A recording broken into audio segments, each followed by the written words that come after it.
We are in Zomba, in Malawi. The city of Zomba used to be the capital of Malawi when it used to be the country of Nyasaland under British colonial rule. After independence, the first president of this country, President Hastings Kamuzu Banda, decided that the capital should be moved from this city of Zomba, which is in the southern part of the country, to Lilongwe, because Lilongwe was viewed as more centrally located. And now Zomba is no longer the capital, although it was at one point remarked to be probably the most beautiful capital in the Commonwealth, in the British Commonwealth. Today we're going to see a few highlights of the city of Zomba, and get to meet some people and see the scenery. And after the Zomba ceased to be the capital of Malawi, the main thing that moved to this city was the main campus of the University of Malawi, the campus that is called Chancellor College, as well as the central offices of the University of Malawi. We are going to see a bit of footage of the Chancellor College campus, just as we're going to talk with some of the authorities in the University of Malawi Central Administration.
Continuing with our discussion of Zomba,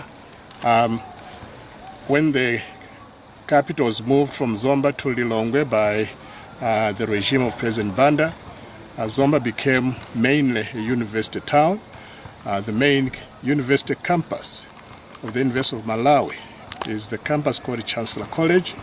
I served here as a faculty member in the late 1970s to the early 1980s, and during that time, when I pioneered the department with what is now the Department of African Languages and Linguistics, I and my colleagues had our offices right in this building right here, which is reasonably detached from the rest of the campus. And the main campus area is over there, with the Zomba, mountain range in the background. But it was a real pleasure to be able to engage in a fair amount of scholarly work from these surroundings.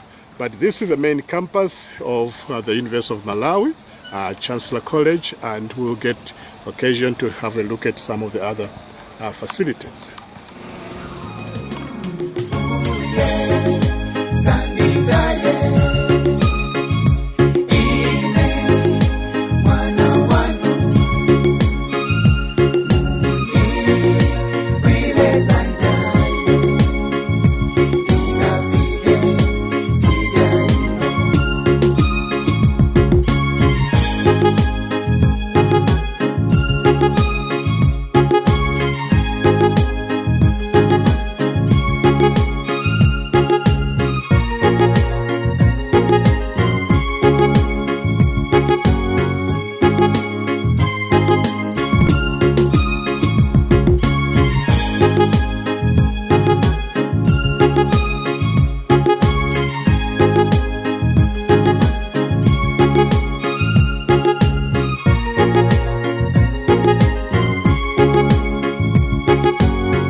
Amongst the people who have been, part of the intellectual, community of Chancellor College, especially in the domain of issues of language, linguistics, literary activity, etc., is Professor Francis Moto. Professor Moto is a renowned author of, not just works in poetry, but also other things. He published a book called Language, Power and Society, which has been used in courses, in California. He has published articles, in phonology. He's a trained linguist, and he did phonology. And he also has, used to write poetry, in Chichewa. And so today I want to have him, and he also did another book, which looked at the poetry of one of the former academics of Chancellor College, Jack Mapanje, and it was on the context and language of Jack Mapanje's poetry, which is a book that was published by the Center for the Advanced Study of African Languages, in South Africa. And today I have the pleasure of talking with Professor Francis Moto, and I want to ask him one or two questions and get his views on it. So, for a start, thank you very much for granting me this occasion to have a conversation with you. And what I want to ask you is this: that your work has spanned over the years. Not merely literary activity, and especially writing poetry, primarily in Chichewa, as well as novelettes in Chichewa, as well as in English, but also, I've done linguistics, mainly phonological stuff, and also sociolinguistic stuff, your work on language, power, and society is one that I have personally used as a basic text in one of my courses at the University of California at Berkeley. It's a course on language and social issues in Africa.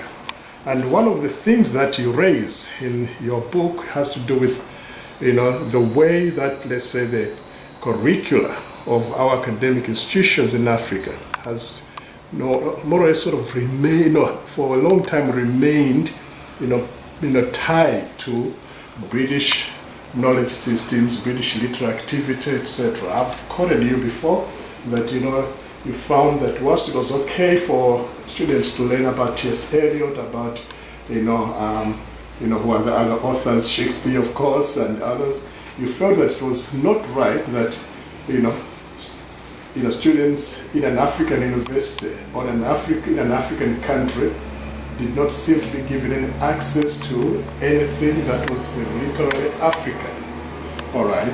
So, in given the current popular government policy in education of saying that English should be taught and used as a medium of instruction from grade 1, all right, and given your particular line of argumentation of analyzing literary activities in Chichewa and also promoting knowledge systems that reflect African culture and African knowledge systems, what drove you to pursue a line that others may view as going against what the current policy of language in education might be? And also, while you comment on that, what are your views about the nature of the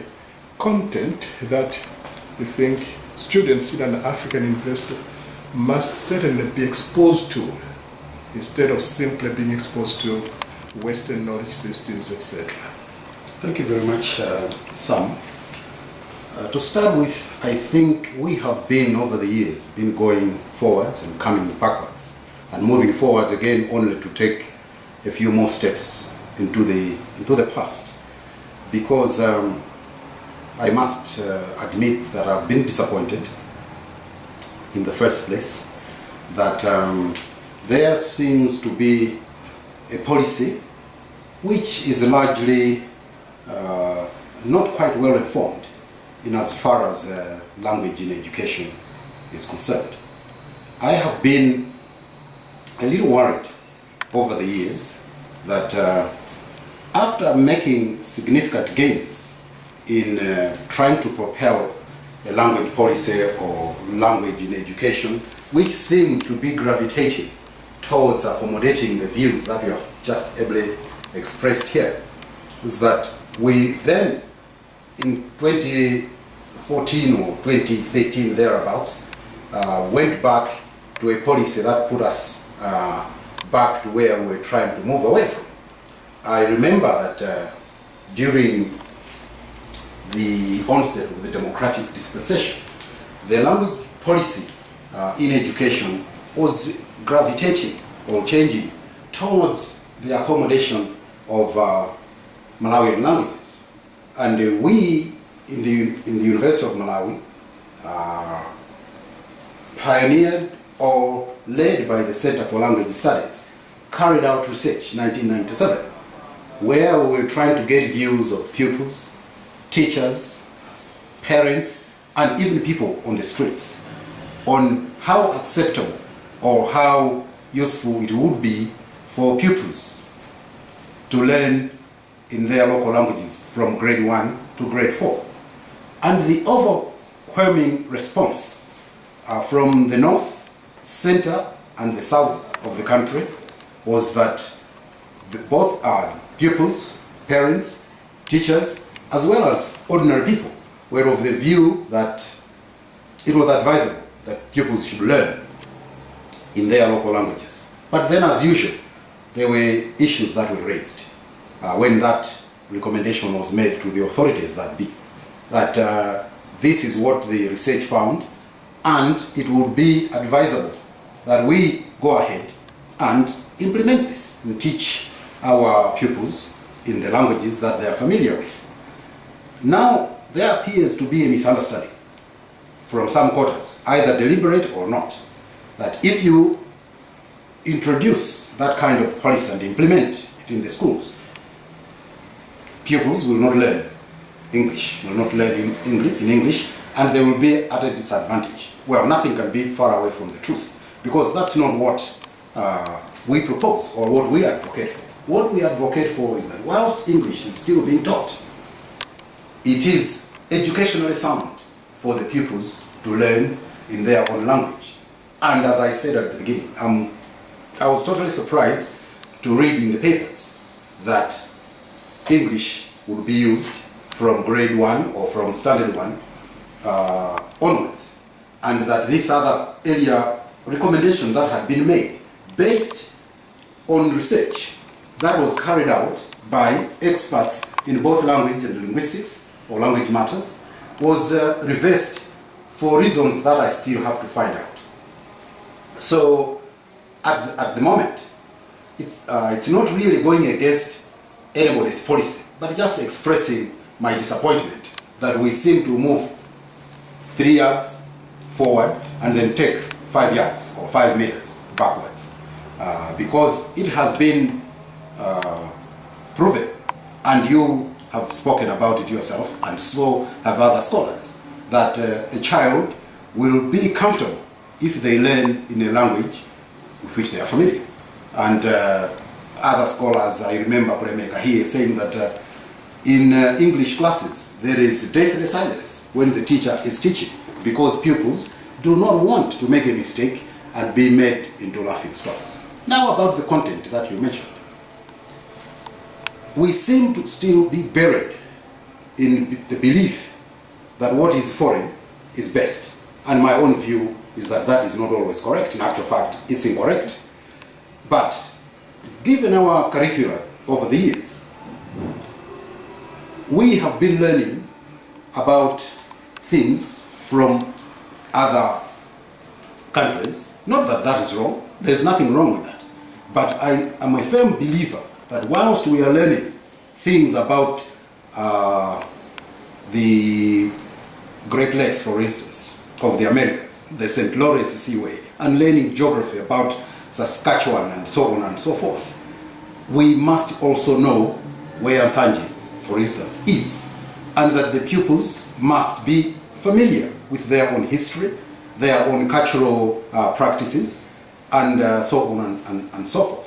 So rather than just read Romeo and Juliet, and Julius Caesar, and Macbeth, I really want and advocate for our students to also read Gwengwe, Jadza, Pariani, regardless of the flaws of their literary works. But then the pupils will learn from what their own people have written, and then perhaps that will propel them to try and improve on the flaws, the literary flaws of these earlier publications in novels, in poetry. So my strong belief is that we are on the wrong path, encouraging people to learn in a language which is not just strange, but also is difficult. So instead of just learning the content of, let's say, the geography of Zomba, for instance, the students have got to learn the language that you use in order to describe the geographical features of a place. And then the pupils are probably put off because the language itself is challenging. And therefore, in order to learn the content, they have got a double whammy problem, where they have to get into the language first and then learn the content. So without wanting to stop the use of an internationally useful language, we must also encourage our children to learn and appreciate things that are their own. There is now this policy about Pai Malawi, for instance. A nice thing to talk about. But we have to make sure that this is taken on board other aspects of Malawian life. So education, for instance, is so important.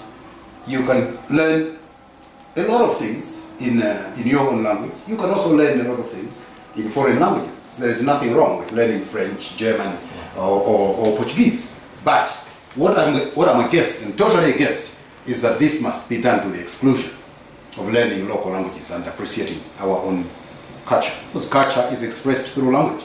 And if you are speaking English, it's not always the case that you will actually express and appreciate your own culture using a language that might not have the kind of lexicon to describe your own culture and your own history. I'll pick 2 points and then conclude, so give you let you get back to other things that you're doing. But let me get your reactions to one of the recurrent views or comments made about the use of African languages, and I'm going to use the term African languages, in general, because the view is recurrent in a number of papers, which is that they are quote unquote not developed and therefore they are not suited for science and math education. And since a lot of people, in the developing world with still views science as being central to our development, however we construe that term. All right. So the point is that because science is viewed as central to that, and the idea is that African languages are not suited to science education, and therefore we must rely more and more on the foreign languages because they happen to have science and technology as part of it. What's your view to that particular belief? And then I'll conclude later on with another thing about literary activity. In actual fact, as you used to say, I think we would describe that as non sequitur. Because other languages did not start off where they are right now. English is always the best example that I give, that it has acquired lexicon or a lot of vocabulary from other languages that it has been in contact, the English language has been in contact with. There are a lot of words that are used, and where speakers or listeners might not know that they are borrowed words from other languages. We have got words, for instance, that one band I used to give as examples. Telephone, for instance, and a lot more words do not originally, or they did not originate from the English language. English has borrowed left, right, and center in order for it to develop. And Malawi, which is now in the technological age, without any doubt, has got no choice but to develop its own languages through what other languages have done, i.e. borrow those words which are already in use. We've borrowed a lot of words, and as Professor Robbins used to say, we don't intend to give them back. And I think using the term borrowing is wrong. So we took the language from the owners or from whatever, and we don't intend to give them back. As we talk of telephone and the cellular phone now, there are a lot of words that have entered the Chichewa lexicon. Okay, people talk about pinko, for instance. It's now Chewaized.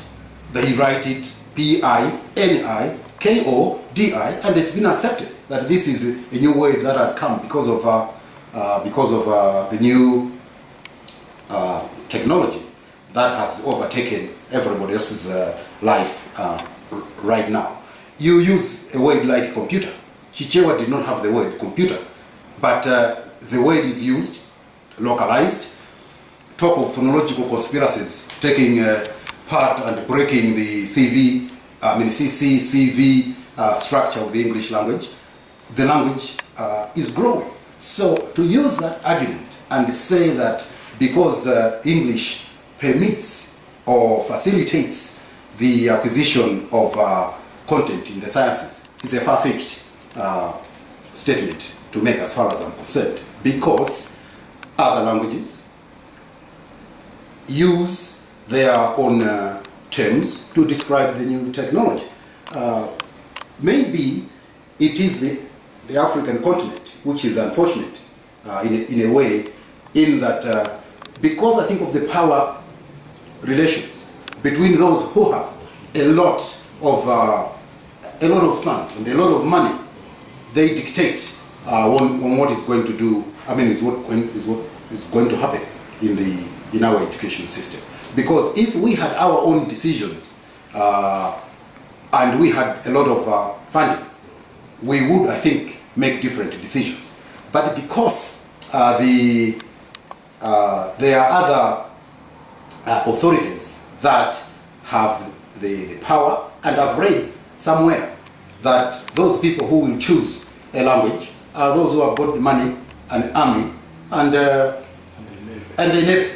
Those will determine what we speak. And I feel sorry when somebody apologizes, for instance, that, oh, I'm sorry, I have to speak language A instead of language B because there is a visitor here. And you just have one visitor, and you have to subject thousands of people to a foreign language with which they are not familiar. I really feel sorry for ourselves when somebody makes that kind of apology. Because I do not think that if I went to another country, let's call it country X, and that they speak language Y, and I'm the only person in the crowd, I don't think that those people would say, I'm going to speak Chichewa here because there is one person B, because that is not what determines how people will make a decision. So we go back to, I think, the question of power and linguistic, what Philipson calls the linguistic imperialism. Right. That there will be people who will say, unless you speak the language that we tell you to speak, then we are not going to do well. Right. Now, to conclude, last year I visited, the University of Malawi. I went to Chancellor College, and I happened to have an informal discussion with the chair of the Department of African Languages and Linguistics, Professor Gayabazinto. And there was a comment she made, which I'd like to get your reaction. She said that there was a student who, ironically, is from Nchisi, who decided to quit a course on Chichewa literature because he found Chichewa difficult to read. And so, he said, oh, I cannot understand this. Chichewa is too difficult for me, for someone, And so, of course, we're doing English. Now, for someone for whom Chichewa is the literary heritage and who comes from what you may consider to be a core, Chewa area, to be in the situation where you find he can state, with a straight face that he cannot read, literature in his own language, and yet he feels comfortable reading material in a foreign language. What's your comment about, that, as an expression of the way we evaluate our own cultural and linguistic heritage? In fact, just as an additional comment, when I was in secondary school, high school in Atadeza, there used to be, I used to read, Longman's simplified English series, books. They had stories of Montezuma's daughter or whatnot, all right, but they were simplified. What mystified me initially, I found it amusing, and I've quoted it, from memory, but it used to say, English books are written for the English. Those who have spoken English since they began to speak and have read English since they began to read. They are not written for the bilingual foreigner. And then it went on to talk about how the foreigner may not be able to appreciate this and that because of their limited knowledge of English grammar, English vocabulary, etc. And that those series were to try and accommodate those. All right, so, we have English, it's written for the English. You write poetry in Chichewa.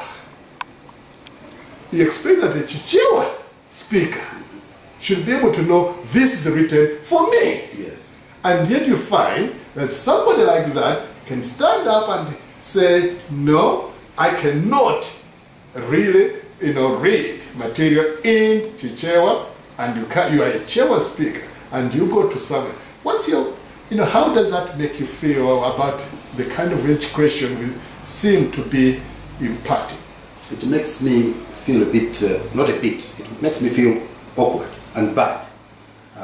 Because I think this is an attitudinal matter whereby somebody has been systematically taught to hate things that are their own. Systematically taught over the years.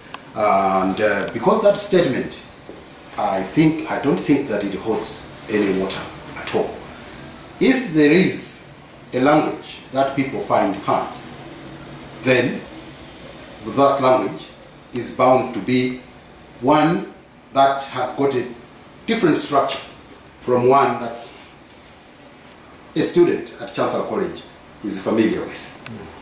He is not the only one who has said things like this, but I have read in the literature, again on language issues in Malawi, where a PhD holder declared that he found it very, very difficult to write in a local language. The flimsy reason, and I call it flimsy guardedly, that was given was that because the rules of orthography were never consistent. But wait a minute.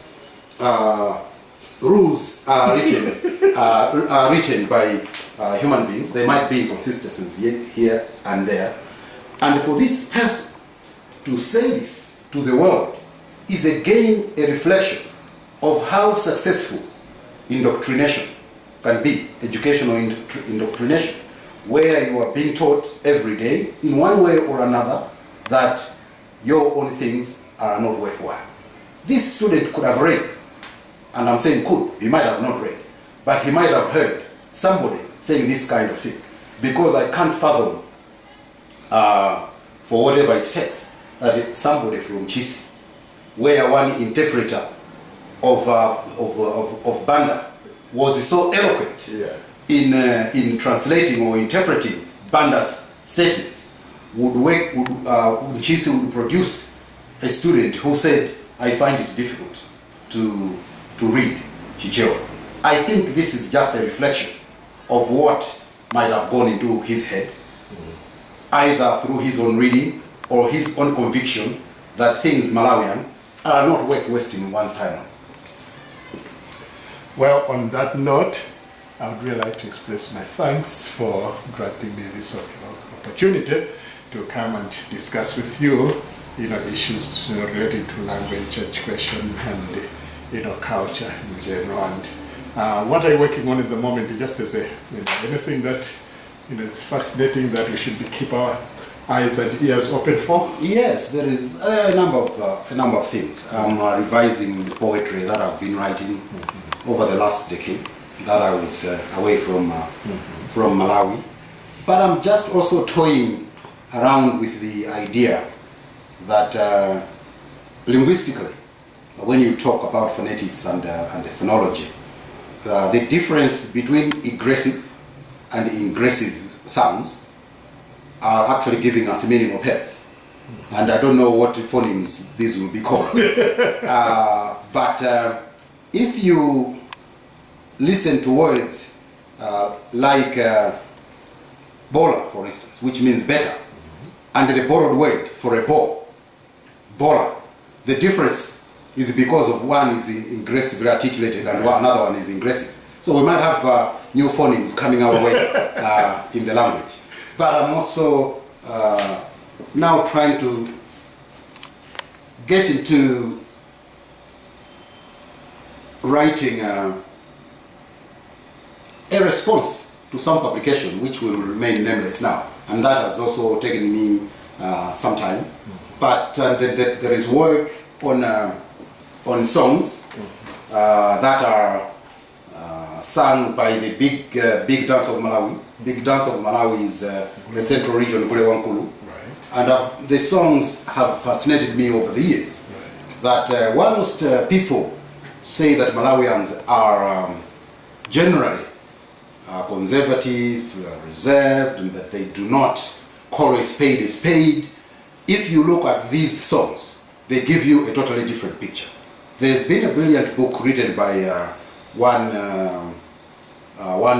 Boucher, the priest and Mua, who's gotten a name for himself, a clan name of Chisale, Claude Boucher, in Mua. He's done great work in his book, but being an anthropologist, he's also interested in other aspects of the dance. But what I would like to explore myself are some of the linguistic aspects of the songs, as well as the cultural matters that the songs address. And these songs do not just, as we heard or as we read in Kalenga Ninzake, as well as in Tondo, that all these songs are obscene and so on. Okay, they might mention words that people do not mention in public, but the songs are a means for educating the youth, calling upon authorities to take responsibility for what they are supposed to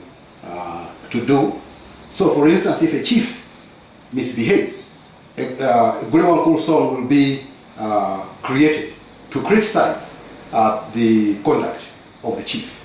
If the chief does not provide food when there is hunger in the village, when there is pestilence, a Gulewankul song will come along to try and advise and admonish the chief who does not take responsibility for his people.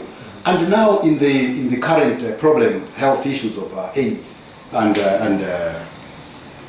other diseases, there will be a song somewhere which is talking about the disease, not just talking about it, but making sure that people find ways of avoiding this killer disease. So I am currently looking at a number of things, and I've got a few manuscripts concurrently being written. One thing that I like to do is to work on a number of things at the same time. It's got its own disadvantages. It slows you down, but then it takes away the boredom. I don't want to work at one thing for 12 months. I will be bored to death if I did that. I remember, Professor Ray Jackendorf, famous linguist, did what semantic interpretation in grammar and what of semantic structures and other. But once he did 2 books, and he said he wouldn't recommend it to anyone that they should be writing 2 books at the same time. It can be really an exercise. So I appreciate what you do. But on that note, I'd like to say thank you so very much for this discussion. You're welcome. Thank you very much. Thanks a lot. Thank you. Thank you.